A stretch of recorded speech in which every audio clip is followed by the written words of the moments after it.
Hi friends, ఈరోజు night అయితే మా ఇంట్లో పెరుగు చారు చేశాను. ఈ పెరుగు చారు మా ఇంట్లో అందరూ ఇష్టంగా తింటారు.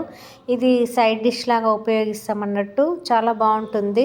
నేనైతే ముందుగా పెరుగు చిలికి పెట్టుకున్నాను. పక్కన ఒక బౌల్ తీసుకొని అందులో కొంచెం ఆయిల్ వేసి, ఎక్కువగా కాదు కొంచెమే వేయాలి, కొద్దిగా ఆయిల్ వేసి అందులోనే 2 ఎల్లిపాయ రెబ్బలు వేసాను కచ్చపక్క దంచి. తర్వాత ఎండుమిర్చి, తర్వాత అందులోనే నేను కొంచెం ఆవపొడిని వేసాను. ఆవాలు కాకుండా ఆవపొడి వేసుకోవాలి.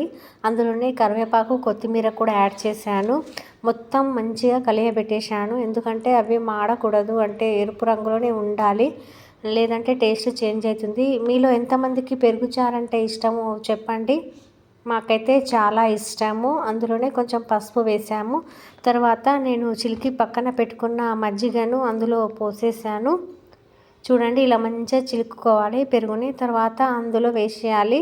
వేసేసిన తర్వాత స్టవ్ ఆఫ్ చేయాలి. ఎక్కువసేపు స్టవ్ మీద ఉంటే అది టేస్ట్ చేంజ్ అవుతుంది. అలా కాకుండా మనం మజ్జిగ అందులో వేసేసిన తర్వాత స్టవ్ ఆఫ్ చేసేసేయాలి.